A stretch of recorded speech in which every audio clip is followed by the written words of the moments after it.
Good morning and welcome to Syntara's investor webinar and Q&A following the release of the company's quarterly update. Presenting today will be CEO Gary Phillips. To ask a question, please submit them via the Q&A button at the bottom of the screen, and we'll do our best to get through as many of those as possible. I'll now hand it over to Gary. Thanks, Ben, and good morning, everybody, and thanks for sparing your time on a Friday morning. It's much appreciated. My presentation this morning will be relatively short. I'm very happy to go into Q&A about any of the topics that I've got here, but it was actually quite a nice experience going through the quarterly review this time and summarizing what we've done, because I think it was a big quarter for us in terms of building momentum around both our key asset and some of the pipeline stuff as well. There's a huge amount of value that we're putting into the bank at the moment, waiting to withdraw at a later point as these things start to come to fruition. So let me start on the key asset, amsulostat, and talk about what we achieved in the quarter and post the end of the quarter as well. Really, it's carried on. So the first thing is just to remind you all that amsulostat is actually SNT 5505 that we used to refer to. So we got the WHO, the World Health Organization, granted us what they call the international non-proprietary name. I think most of you would know it as the generic name. If you go to a pharmacy and they ask you, would you like the generic, they give you the generic name. So Panadol is paracetamol, and we don't have a brand name for amsulostat yet, not a name that we take to market as a brand name, but the generic name of it, the official name, is now amsulostat. That's a marker also of progress, because they don't grant that until you've got a significant amount of evidence and data behind it before you come out with it. So it's an administrative thing, but it's also a mark of a step of development in a drug program as you get forward to commercialization.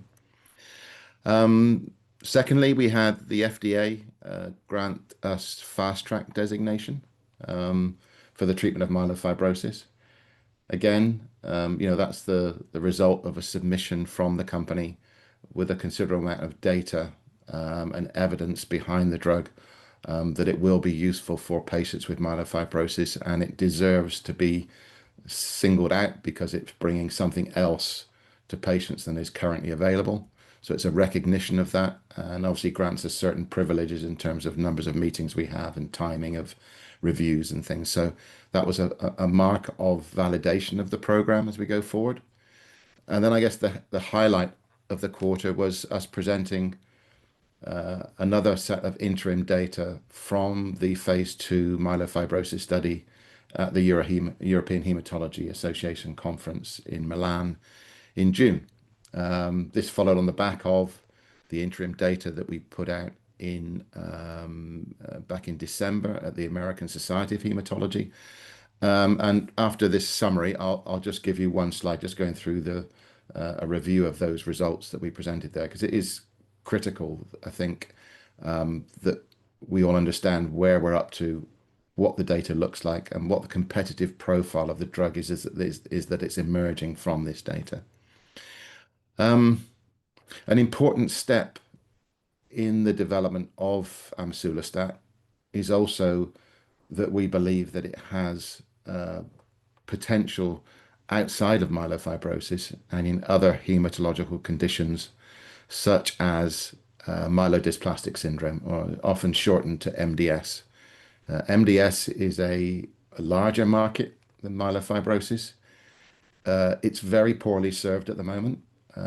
Patients with MDS do not have a wide range of drugs available to them, and the ones that are effective, again, are pretty poorly tolerated. So there is a large need for new drugs in this area. And of course, we're delighted that we got non-dilutive funding from the German Cancer Fund to put forward this study called AZALOX, which is a study of our drug in high-risk MDS patients who are taking a hypermethylating agent, in this case 5-azacitidine.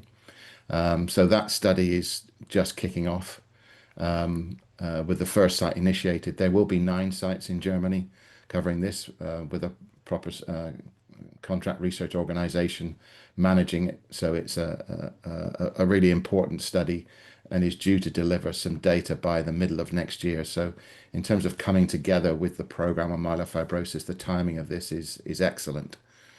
And I guess on the back of that, in June, I and one of my colleagues went to the Biopartnering Conference in America. It's the largest partnering conference that takes place each year.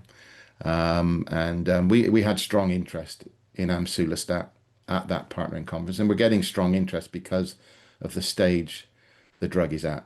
And that is, coming to the end of its phase 2 program, and looking like it's ready to go into phase 3. And that step from phase 2 to phase 3 is the subject of a Type C meeting application that we lodged with the FDA once we had the last interim data update in June. And we're there with the FDA to discuss the clinical development plan for amsulostat going forward. And I'll come back to that in a moment.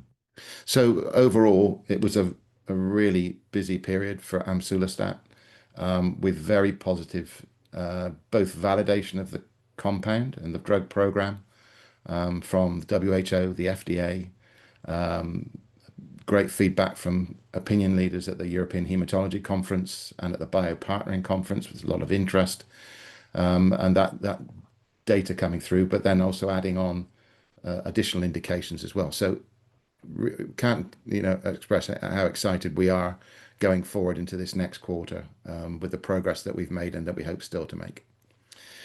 On top of amsulostat, going into all those points above, we also started to move into gear with our skin scarring program.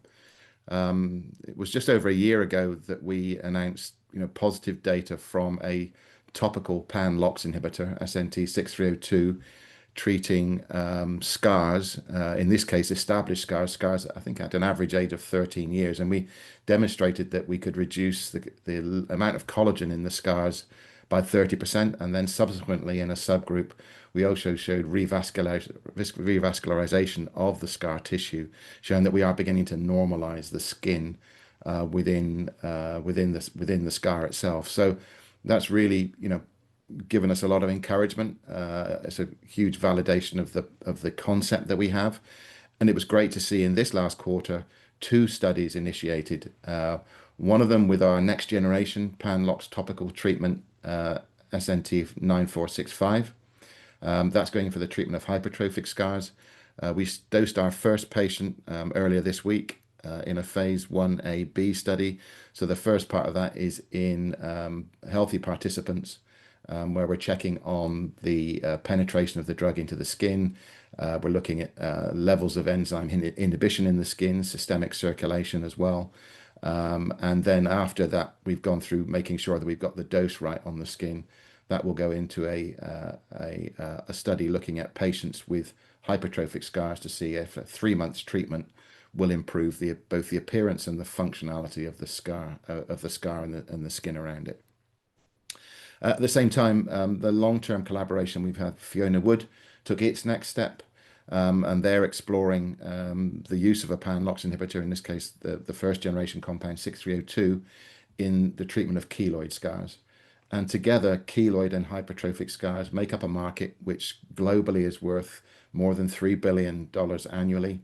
It's an area where there's very little available treatments, and we're one of, if not the only, pharmacological treatment for scars that's currently in the clinic, working towards trying to find a treatment for these patients that have scars. And of course, there are millions and millions of patients each year which have scars, which need some kind of treatment. So really excited again to see this whole skin scarring program, as I put here, moving into gear and start to move forward. And then last but not least, great to see that the recruitment in our sleep disorder, IRBD, Parkinson's disease, phase 2 study, since we've opened up the center in the UK, that's now recruiting strongly. We're more than 50% recruited now, and that's on track to both fully recruit by the end of the year and then report in the first half of 2026.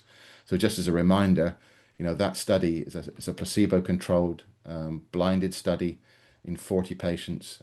What we hope to see out of that study is two things. One is the drug able to improve sleep quality, and several other sort of sleep parameters in these patients. And then secondly, we're looking at inflammation in a particular area of the brain, which is associated with the development of Parkinson's. So an exciting study in its own right, never mind everything else that we've got going on, and with data coming in the first half next year. And then last but not least, we finished the quarter with a strong cash position. So we finished the March quarter with 18 million, this quarter with 15.1 million. So, historically, we are burning around $1 million a month. So just going back to that data from amsulostat in the European Hematology Association, the last lot of interim data we presented. So I think in summary, what we're seeing overall is a drug which has a competitive profile when you look at it against the context of what else is available to patients in myelofibrosis and what's in the development pipeline. We believe from a safety perspective, we have a class-leading drug. We have seen no serious adverse events that are drug-related in this study, ongoing study at the moment. That does stand out distinctly against other drugs which are in development. And of course, if you're going to use a drug on top of a JAK inhibitor in these patients that have in our study have been treated on average for 3 years and are considerably symptomatic, then having a drug which you can add on and you don't add to the burden of those patients with any side effects is a huge bonus for both clinicians and patients. And then from an efficacy point of view, we have seen a really standout result in symptom score improvement. The bar here is a 50% improvement in symptom score in order to call a patient a responder.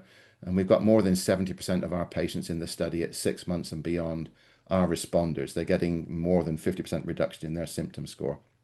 And that compares very well when we look at phase 2 open label studies of drugs that have been in development, not yet on the market, which are getting around between 30 and 40% of those patients who they can call responders on symptom score. So that was very reassuring to see that improve further beyond what we presented at the American Society of Hematology in December. So again, really reassuring to see that. And it's quite a unique finding that these patients not only improve at 6 months, but continue to improve when we look at them beyond 6 months. And then finally, on the efficacy point of view, we saw also a really good improvement in spleen volume. So these patients, despite being on ruxolitinib for a long time, still had spleen sizes which were significant. And we saw more than 40% of patients get a 25% improvement in their spleen volume, 25% in reduction in their spleen volume. As a reminder, the two endpoints that we believe the FDA will look for in this particular patient population, which is patients on ruxolitinib who are suboptimally controlled, will be a TSS 50 as the primary and very likely SVR 25, so a 25% reduction in spleen volume as a secondary endpoint within the study. So we're now, the next steps with amsulostat in myelofibrosis are two things. One is that we expect this quarter to report on the final patients completing 12 months treatment on the drug. So those are going through now. And then secondly, to get some guidance from the FDA on progressing to a pivotal study. So on the basis of the data that we had, we submitted a Type C meeting request to the FDA, which they granted. And we expect to get feedback from them on a series of questions, one of which is, is our safety package of the drug suitable and enough, sufficient for us to go into phase 3 from where we are now? And then we've given them a high-level view on what we believe the phase 3 study will look like, and we're asking for their guidance, particularly on the endpoints that we think would be applicable for the study. So those two things are really important updates that we expect to have this quarter. So a really encouraging point in the development of amsulostat, and we hope to get that validated from FDA feedback in the near term. So just a reminder of the overall pipeline, amsulostat in myelofibrosis and MDS. data coming this quarter, and then MDS data coming by the middle of next year for the MDS studies, of which there are two. The scarring, the two studies there, the hypertrophic scars, the one being run with the next generation compound 9465, we expect data around the middle of next year as well. And then finally, the 4728 in IRBD and Parkinson's disease data by, again, in the first half of next year. So a busy next quarter, with the key thing being that final data and the outcome of the FDA review with the phase 2/3 clinical trial proposal, and then lots of potential shots on goal in the first half of next year with those studies reporting out. So with that, I will end my presentation, and I'm very happy now to take any questions that we have. Thank you, Gary. Just a reminder, if you'd like to ask a question, please submit them via the Q&A button at the bottom of the screen. We had a few questions coming through regarding amesulostat, also known as SNT 5505. First one, when will you be, I think you've already covered this, but when will you be releasing data for the final top line phase 2? Yeah, so there were only 3 patients' data at 12 months that was missing from the interim update that we gave in the European Hematology meeting in June. Those 3 patients will complete this quarter, and we do expect to release the top line data from that by the end of this quarter. All right, thank you. Can you share any updates or strategic plans regarding the commercialization and potential partnerships for SNT 5505, particularly in light of the recent positive phase 2 interim clinical data and FDA designations? Yeah, so I think, as I mentioned in my presentation, we are interacting with potential partners who are interested in hematology and hematological cancers. We do have an asset which, at this point, with positive phase 2 data and upcoming guidance from the FDA on what they believe to be the status of the program and its ability to be going forward, it's clear that at this point this becomes an interesting asset for those companies that we're talking to. We talk to companies at the hematology meeting. We talk to companies at Bio, and I think overall the feedback I can give at this particular point in time is that they all see the outcome of the Type C meeting with the FDA as being a pivotal point for them in terms of confirming their interest in the program going forward. And I think I've got one slide here I can share, just to sort of indicate what we're trying to do here. So this is a slide which shows the last 4 deals that have been done in myelofibrosis since 2022. The 2 columns over on the right-hand side, pacritinib and momelotinib, are both JAK inhibitors. Both of them work like ruxolitinib, but in a subgroup of patients. So pacritinib is used in patients who have very low platelets. Momelotinib is used in patients who have myelofibrosis but also have anemia.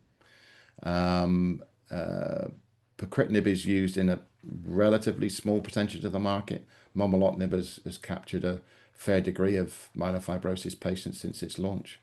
But both of those were acquired after phase 3 data. Pacritinib for $1.7 billion and momelotinib for $1.9 billion. So those are the kind of values that we saw for a me-too JAK inhibitors with a slightly different label than the existing ruxolitinib. The column in the middle, pelabresib, that was a morphosis drug bought by Novartis.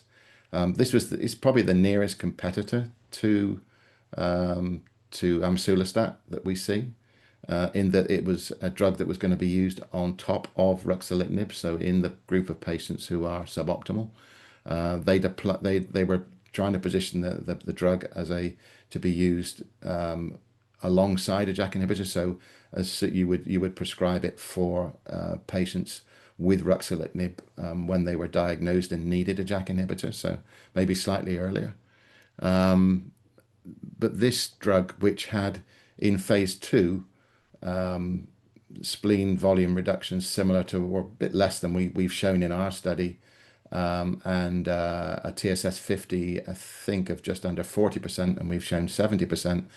This drug was acquired by Novartis in February 24 after phase 3 for $2.9 billion. So it just shows the level of commercial interest in this particular area, in this market. And of course, there have been some problems with pelabresib since then. There's been a safety issue that's emerged. Novartis wrote, I think, 800 million off of their balance sheet for asset value of the drug because of that safety issue. And the plan to go to the FDA has been put on hold whilst they've explored the data further. So we believe that this market is opening up for us. This is the one drug we saw ahead of us that would be a potential competitor, and it has a question mark over it, but also puts down a good marker in terms of value for the market of phase 3.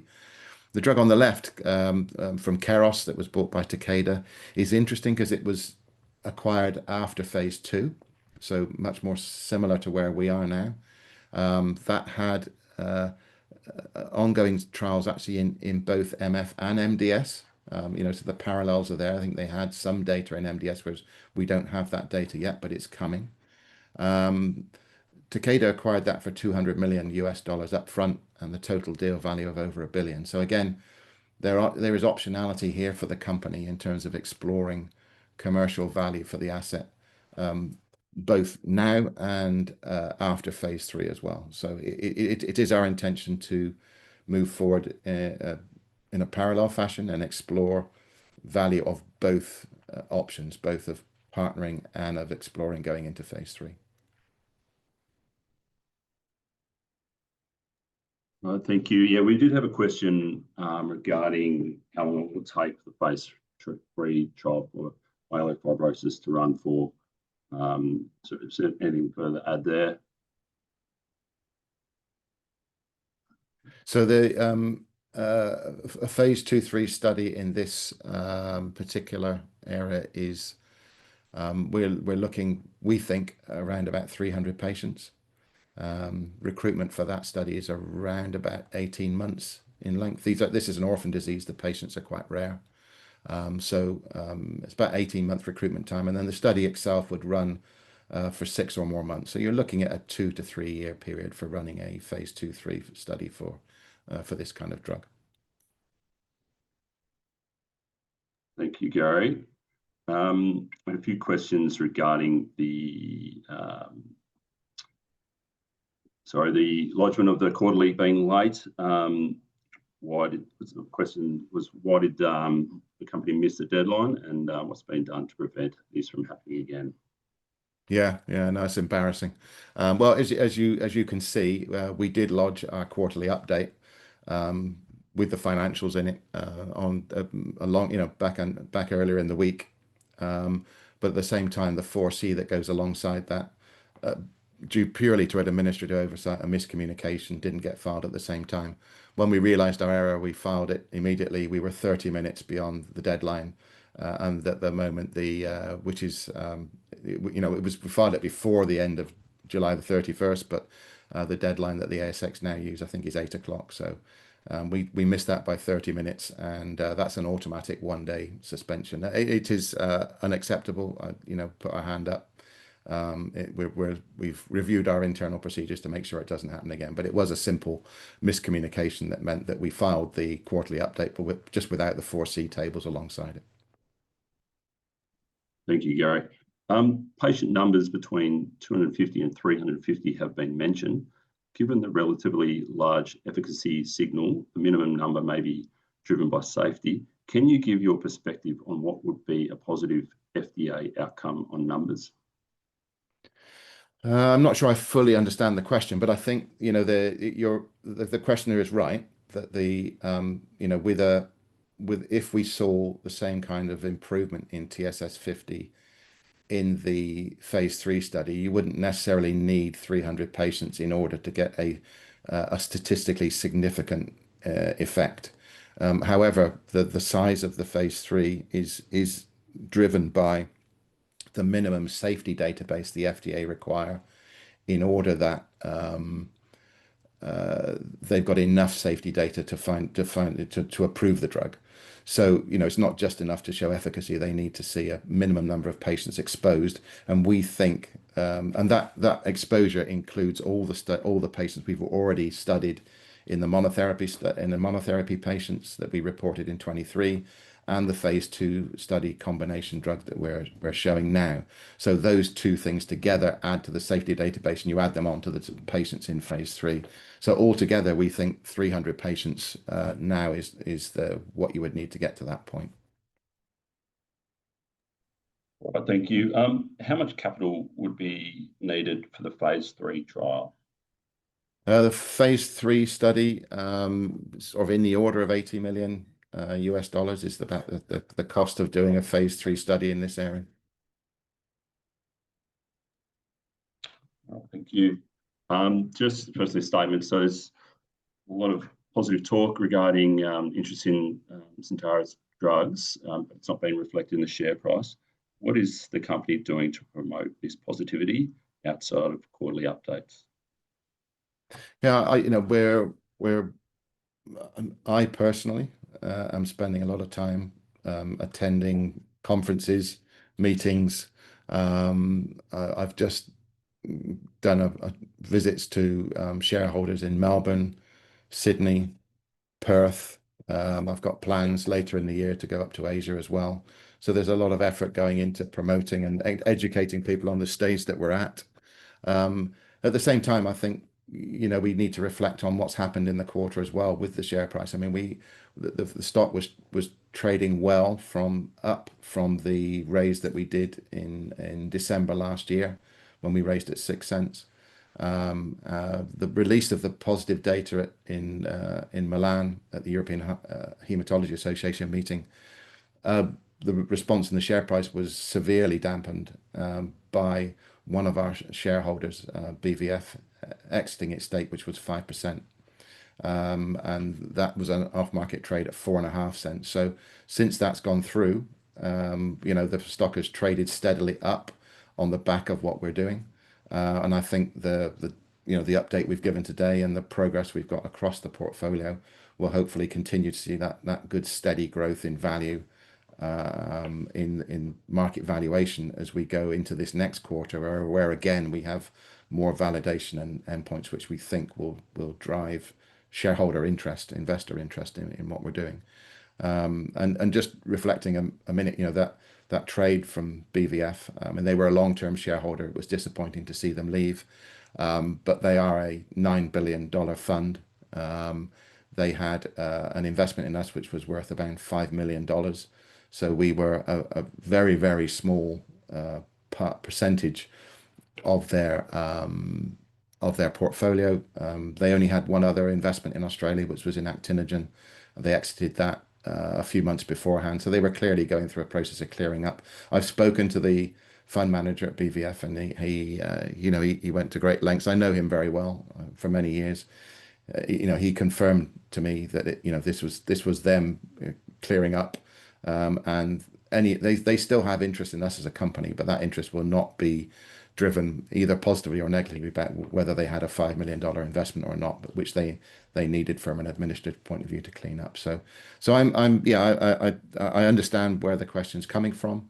I'm very aware of where we stand in terms of a market cap and the development we've got, and I think there is a disconnect between the value of the programs the company is progressing and the amount of progress we've had.